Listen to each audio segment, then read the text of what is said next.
예, 오늘 디모데전서 16번째 시간입니다. 바울이 믿음의 아들이라 부를 만큼 친밀했던 디모데에게 본 서신을 보냈지요. 그래서 디모데가 본 서신에서 알려주는 대로 지혜롭게 행동함으로써 에베소 교회 안에 발생했던 여러 문제를 잘 해결하고 교회를 든든히 세울 수 있도록 지도했던 것입니다. 그런데 이런 가르침은요, 바울 자신이 만들어낸 이론이나 견해가 아니지요. 저랑 디모데전서를 시작했던 디모데전서 1장 1절에 이런 말씀 기억하세요. 우리 구주 하나님과 우리의 소망이신 그리스도 예수의 명령을 따라 그리스도 예수의 사도된 바울이 어떤 사람입니까? 하나님과 그의 아들 예수 그리스도의 명령에 따라 사도로 부르심을 받은 자지요. 그 사도로서 이 서신을 지금 기록하는 거예요. 그러니 이 서신은 바울 자신의 개인적인 견해가 아니라 하나님께서, 그리스도께서 그의 교회에게 주신 권위 있는 말씀, 진리의 말씀입니다. 믿으시죠? 예, 그렇기에 오늘 우리가 이 서신의 내용을 깊이 있게 살피고 연구하는 것이지요. 단지 디모데에게만 주어진 말씀이 아니라 모든 세대의 교회에 주어진 말씀이기 때문입니다. 그래서 디모데가 이 서신의 내용에 따라 행동하여 에베소 교회를 올바르게 세울 수 있었듯이 지금도 이 서신의 내용에 순종하는 교회가 교회다운 교회로 성장할 수 있습니다. 이 시대에 하나님께서 기뻐하시는 교회로 자랄 수 있는 것이지요. 그래서 저희가 본 서신을 살펴보고 있었고, 오늘도 온전한 교회, 순전한 교회로 함께 성장하기를 소망하며 오늘 본문을 살피는 것입니다. 오늘 본문 속에서 먼저 우리가 기억해야 될 첫 번째 교리는 이것입니다. 사랑하는 성도 여러분, 모든 그리스도인은 하나님의 사람답게 행동해야 합니다.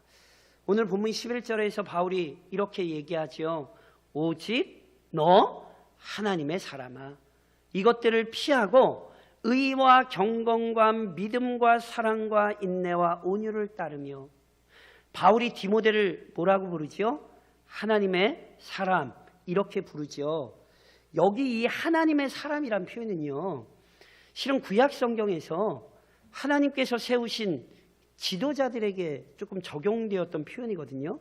예를 들면 모세, 사무엘, 다윗, 엘리야, 엘리사 등 여러 사람들이 실은 이 하나님의 사람이라는 호칭으로 불렸어요.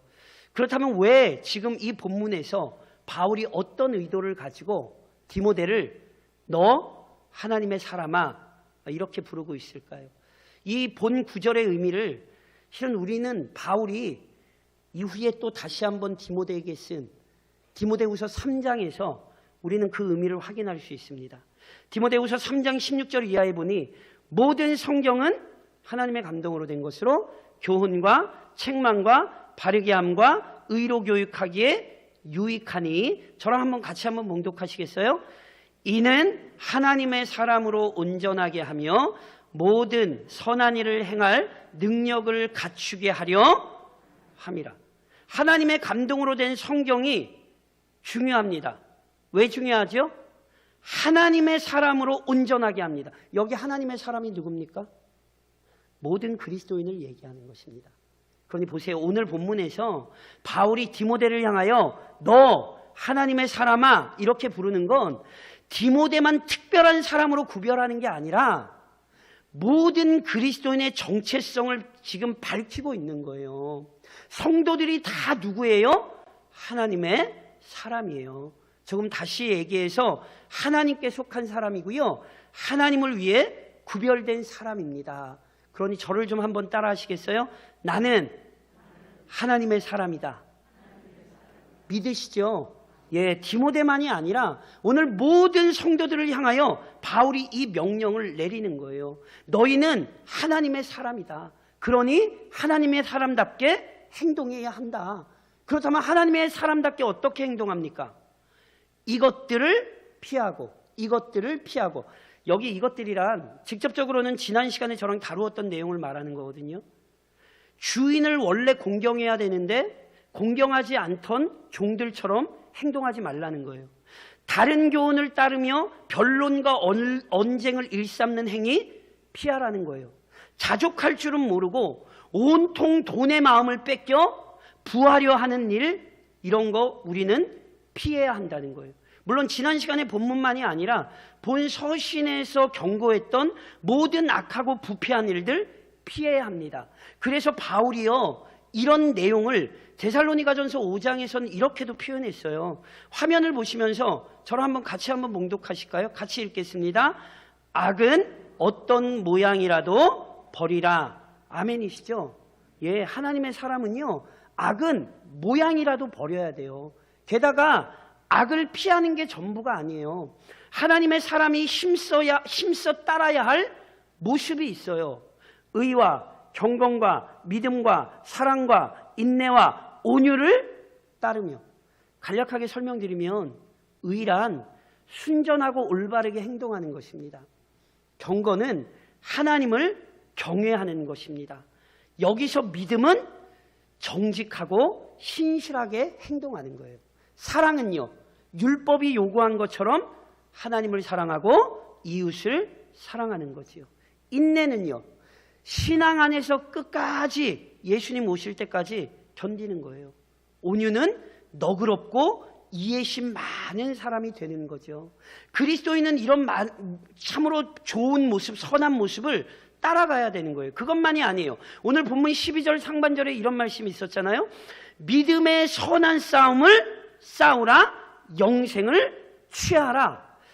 믿음의 선한 싸움을 싸우라는 것은요, 기독교 신앙의 내용, 조금 다른 말로 기독교 신앙의 교리를 순전하게 보존하고 동시에 기독교가 가르치는 구별된 삶을 실천하라는 거예요. 한마디로 그냥 편하게 얘기하면 믿음으로 살라는 거죠. 그런데 이것을 싸움과 결부시켰잖아요.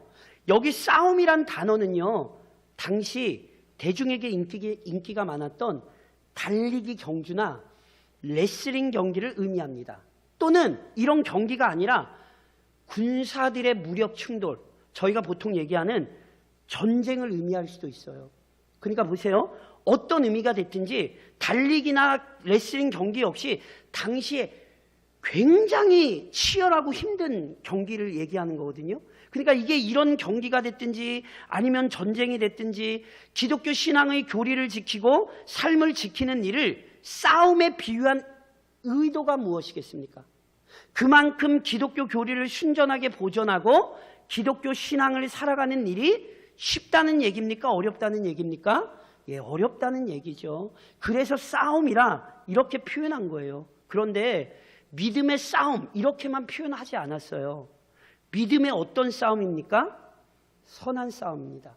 이것이 비록 힘들지만 이 싸움은 선한 싸움이에요. 왜요?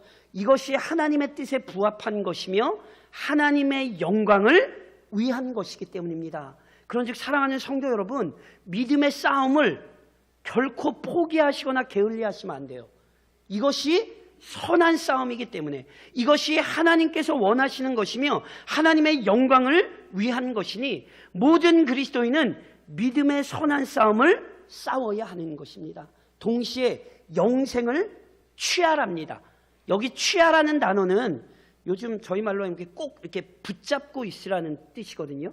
그러면 영생을 붙잡고 있으라. 혹시 누가 뺏어갈지 모르니 붙잡고 있어야 된다. 실은 이런 의미가 아니에요.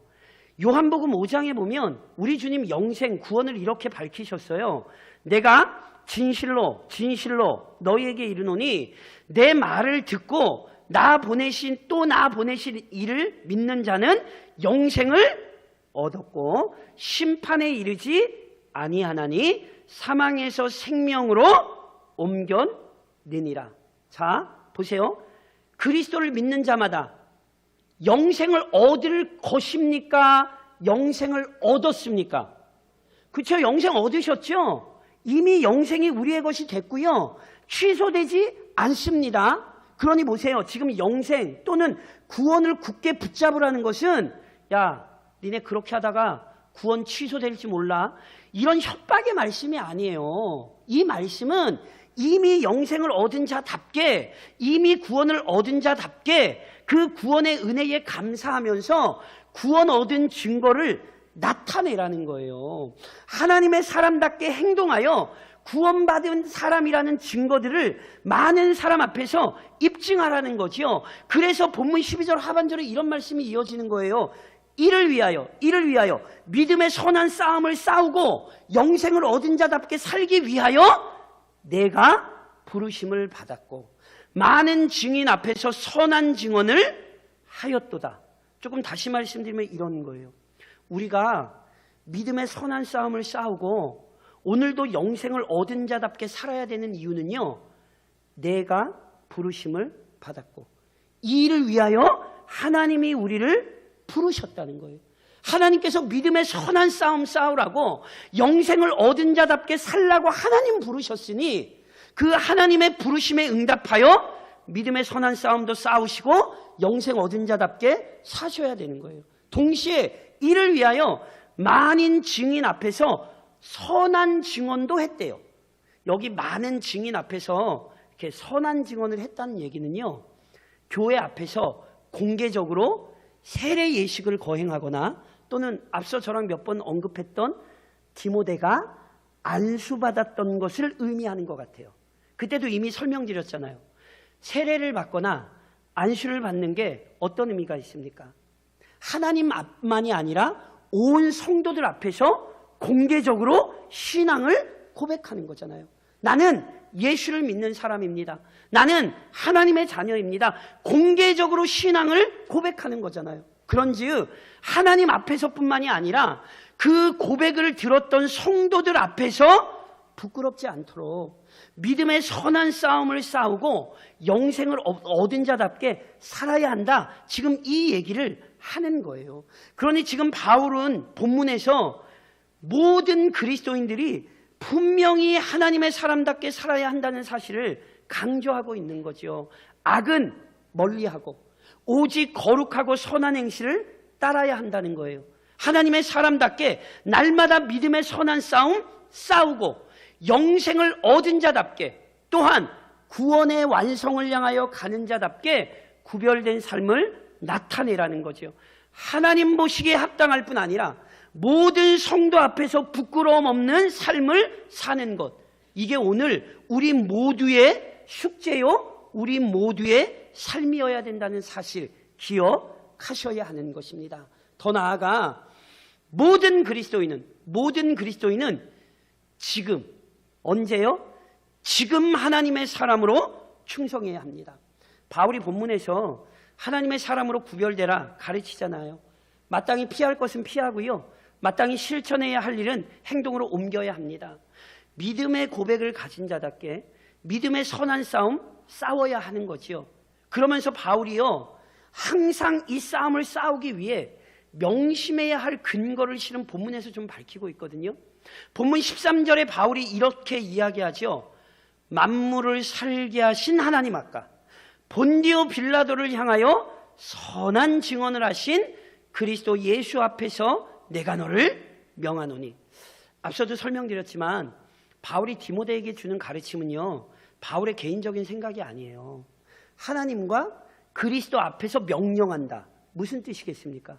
하나님과 그리스도의 뜻대로 또는 하나님과 그리스도의 권위로 명령한다는 거예요. 그런데 그러면서 하나님을 특별히 어떤 분으로 설명하냐면 만물을 살게 하신 하나님, 이렇게 표현해요. 만물을 살게 하신 하나님, 어떤 의미가 있겠습니까? 하나님께서는 만물을 창조하셨고 동시에 그 만물이 유지되도록 보호하십니다. 어떤 피조물도 하나님의 손길 또는 하나님의 도움이 없이는 한순간도 존재할 수 없잖아요. 그리고 그 만물 중에 누구도 포함돼요? 당연히 디모데도 포함되죠. 하나님께서 디모데 창조하셨고요, 그를 구원하셨고 교회의 지도자로 세우셨고 지금도 디모데를 돌보시는 거예요. 디모데의 생명이 하나님 손에 있고 그가 행한 모든 일에 관한 판단도 하나님께 달려 있어요. 그러니 디모데가 어떻게 살아야 돼요? 당연히 그 하나님 경외하고 온전히 의지해야 하지요. 오직 만물과 함께 디모데를 살리신 그 구원하신 하나님께 착하고 신실한 종으로 인정받도록 믿음의 선한 싸움 싸워야 합니다. 만물과 디모데를 보호하시는 하나님께 칭찬받을 수 있도록 영생을 얻은 자답게 살아야 하는 거죠. 오늘도 동일한 게 우리에게 적용되는 거예요. 사랑하는 성도 여러분, 지금도 우리의 생명을 보존하시고 보호하시는 하나님 앞에서 믿음의 선한 싸움 싸우셔야 하는 거예요. 동시에 바울이 예수님을 뭐라고 표현하냐 하면 빌라도를 향하여 선한 증언을 하셨던 그리스도 앞에서 이렇게 표현하는 거거든요. 이게 무슨 의미가 있겠습니까? 빌라도 누군지 아시죠? 예수님 당시 유대를 다스리던 로마의 총독이죠. 그래서 빌라도는요, 자기에게 있는 권세로 예수님에게 사형 선고 내릴 수 있었잖아요. 그런데 우리 주님께서는, 그리스도께서는 자신에게 사형 선고를 내릴 수 있는 그 빌라도 두려워하지 않으셨어요. 오히려 유대인들의 폭동이 두려워서 불의한 판결을 내리는 그 빌라도 앞에서도 우리 주님 담대하셨어요. 그래서 요한복음 18장에는 이런 모습이 기록되어 있지요. 빌라도가 이르되 그러면 내가 왕이 아니냐? 예수께서 대답하시되 내 말과 같이 내가 왕이니라. 내가 이를 위하여 태어났으며 이를 위하여 세상에 왔나니 곧 진리에 대하여 증언하려 함이로라. 무릇 진리에 속한 자는 내 음성을 듣느니라 하신대. 우리 주님 사형 선고를 내리는 빌라도를 두려워하신 게 아니라 오히려 그 세상 권력 앞에 굴복하지 않으시고 오직 진리를 선포하셨어요. 하나님의 뜻을 이루시기 위해 고난과 죽음마저 겸손히 받아들이셨죠. 바울이 지금 디모데에게 이 사실을 기억시키는 거예요. 왜요? 여전히 그리스도를 죽인 세상 권력이 교회를 괴롭히고 있었거든요. 무죄한 그리스도를 끔찍한 죄인으로 고소했던 유대인들이 교회를 핍박하고 있었거든요. 심지어 저랑 어떤 얘기도 살펴보셨어요. 에베소 교회 안에조차 이 진리를 거부하고 거짓 교훈을 퍼뜨리는 자들이 존재했잖아요. 그래서 지금 바울은 디모데에게 명령하는 거예요. 봐라, 빌라도 앞에서도 죽음을 두려워하지 않고 진리를 선포하신 그 예수님 너 기억해야 한다. 그리고 오직 그 그리스도를 본받아 세상을 두려워하지 말고 믿음의 선한 싸움 싸워야 한다. 오직 진리 편에 서서 끝까지 진리의 증언자가 되어야 한다. 지금 권면하고 명령하는 것이지요. 그리고 오늘 교회를 향하여 동일한 명령을 하는 거예요. 성도 여러분, 우리는 빌라도 앞에서 진리를 선언하신 그리스도 기억해야 합니다. 그분을 기억하며 이 세상을 두려워하지 않고 담대하게 진리를 증언하는 교회, 그것이 우리 교회여야 하는 것이죠. 무엇보다 이처럼 하나님과 그리스도의 권위를 기억하며 충성하는 일 절대로 중단하면 안 돼요. 본문 14절에서 바울이 이렇게 권면하죠. 우리 주 예수 그리스도께서 나타내실 때까지 흠도 없고 책망받을 것도 없이 이 명령을 지키라. 바울이 준 명령을 지켜야 되는데요. 흠도 없이 책망받을 것도 없이 하나님의 사람답게 살아야 되는데요. 언제까지 그렇게 살아야 돼요? 우리 주 예수 그리스도께서 나타나실 때까지. 이게 언제입니까? 예수님의 재림 때를 얘기하는 거죠. 그러니까 보세요. 그리스도께서 재림하는 그 순간까지 변치 말고 충성스럽게 헌신하라 얘기하는 거예요. 그럼 제가 다시 한번 여쭤볼게요. 예수님 언제 재림하십니까? 아무도 모르죠. 우리 주님께서 뭐라고 말씀하셨냐면 우리 아버지만 아신다 그렇게 말씀하셨어요. 그런데 이 말씀을 혼동하시면 안 돼요. 제가 눈이 강조해서 말씀드렸던 것처럼 언제 오실지 몰라. 그러니까 그냥 우리는 주구장창 기다리는 거야. 이건 이런 뜻이 아니에요. 이 말씀의 본질은 하나님의 주권 속에 있다는 거예요. 그러니까 그리스도께서 강조하신 것은 하나님의 뜻이라면 언제든 재림이 이루어진다는 거예요. 그래서 재림과 관련하여 우리에게 항상 강조되는 내용이 뭐죠? 마가복음 13장 33절에 우리 주님이 이런 말씀하셨어요. 주의하라, 깨어있으라. 그때가 언제인지 알지 못합니다. 다시 얘기하면 그때가 언제일 수 있습니까? 지금일 수 있다고요. 바울 역시 그리스도의 말씀과 같은 권면을 하는 거예요. 항상 그리스도의 재림을 기억하며 지금, 내일이 아니에요. 지금 흠도 없이 책망받을 것도 없이 충성하라는 거예요. 절대로 게으르거나 나태해지지 말고 지금, 바로 지금 열심을 품고 주를 섬기라는 거예요. 내가 나중에 상황이 좀 나아지면, 내가 나중에 좀 형편이 괜찮아지면 제가 그때 예수 믿겠습니다. 아니라니까요. 예수 그리스도의 재림이 강조하는 것은 지금 믿음의 삶을 살라는 거예요. 그래서 하나님의 사람은 어떻게 확인할 수 있는지 아세요? 지금 믿음의 선한 싸움을 싸우고 있으면 그 사람 하나님의 사람 맞아요. 그런데 지금 믿음의 선한 싸움 싸우지 않으면 그 사람 하나님의 사람 아닐 수 있어요. 그래서 오늘도 우리는 이 말씀을 가슴에 새기되 지금 하나님의 사람답게 선한 믿음의 싸움을 싸워야 하는 것입니다. 그리고 동시에 모든 그리스도인은 하나님의 사람답게 날마다 하나님을 찬양해야 합니다. 성도 여러분, 기억하셔야 됩니다. 인류의 역사는 하나님의 시간표에 따라 진행되고 있습니다. 하나님께서 작정하신 때에 세상은 창조되었고, 하나님께서 작정하신 때에 세상은 종말을 맞이하게 됩니다.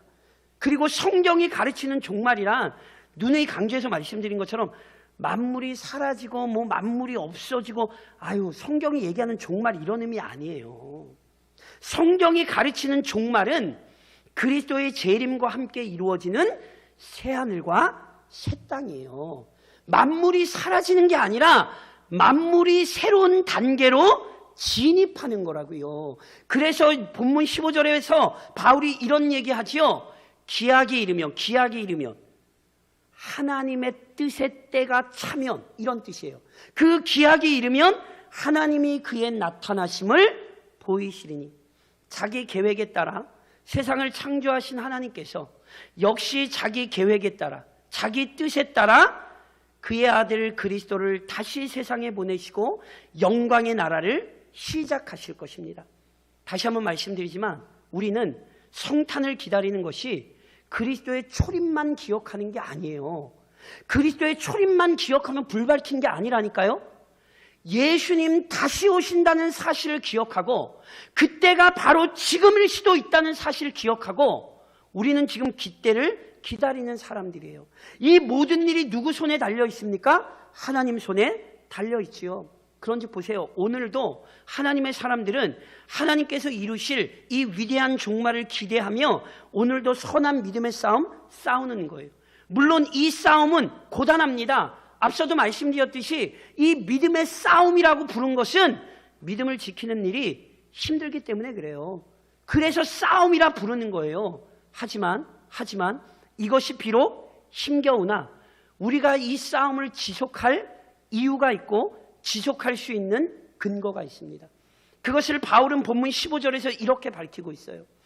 하나님은 복되시고 유일하신 주권자이시며 만왕의 왕이시며 만주의 주시오 오직 그에게만 죽지 아니함이 있고 가까이 가지 못할 빛에 거하시고 어떤 사람도 보지 못하였고 또 볼 수 없는 이시니 그에게 존귀와 영원한 권능을 돌릴지어다.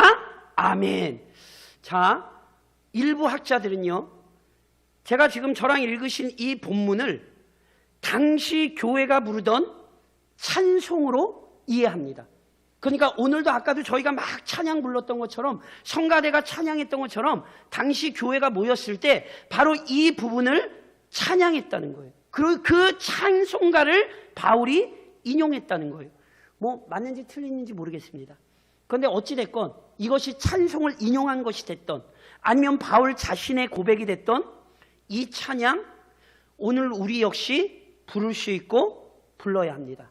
왜냐하면 여기 믿음의 선한 싸움을 싸우는 과정이 비록 고단하고 힘들지만 유혹이 많고 시험이 많은 이 세상에서 하나님의 사람답게 사는 일이 힘들지만 그럼에도 묵묵히 살아가는 원동력이 드러나 있거든요. 보세요. 하나님이 뭐 하세요? 하나님이 복되세요. 이 이야기는 하나님 자신이 어떤 피조물과도 비교할 수 없이 영광스러우시다는 거예요. 게다가 동시에 오직 하나님께서 주시는 은혜가 만물로 하여금 복을 누리게 하죠. 하나님이 주시는 복이 우리를 복되게 해요. 그러니 보세요. 하나님이 완전하신 분이고, 그리고 그 하나님으로서만 우리가 복될 수 있으니 그 복되신 하나님 의지하면 믿음의 선한 싸움 계속하여 싸울 수 있습니다. 또한 하나님만이 유일하신 주권자이시며 만왕의 왕이시오 만유의 주가 되시잖아요.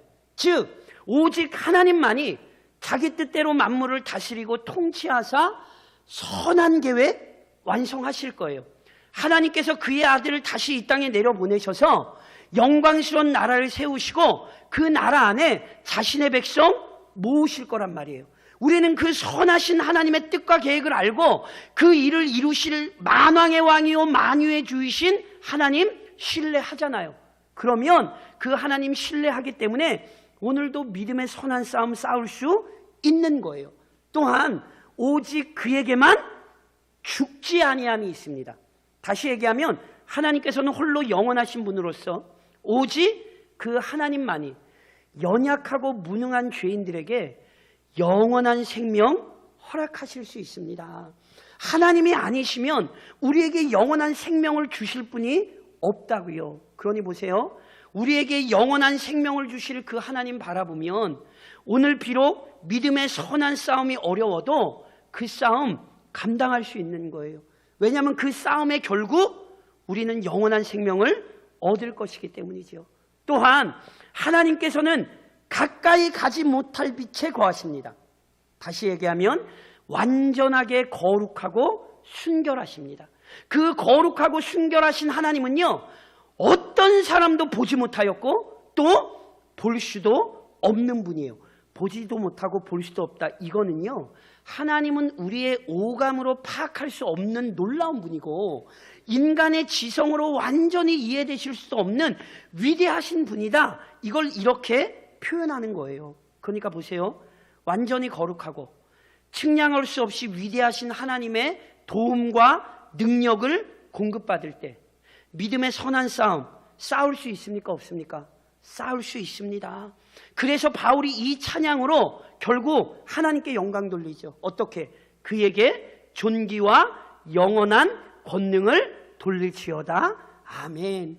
믿음의 성도들은요, 복되신 하나님, 유일하신 하나님, 위대하신 하나님을 알기에 실은 날마다 그분을 찬송하며 살게 되는 거예요.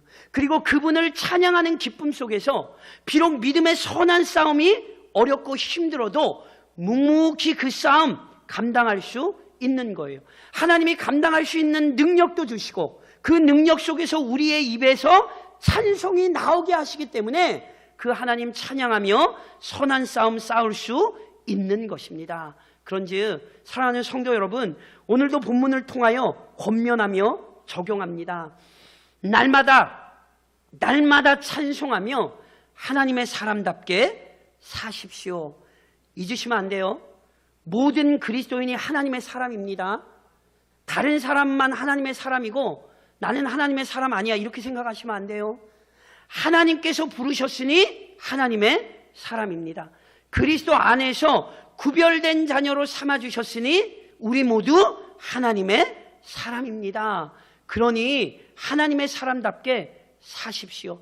이번 한 주간도 악은 그 모양이라도 버리십시오. 부정하고 더러운 것 피하십시오. 악한 것을 생각지 말고 악한 말을 끊어내고 악한 일에 동참하지 마십시오. 오직 하나님의 사람답게 믿음의 선한 싸움을 싸우십시오.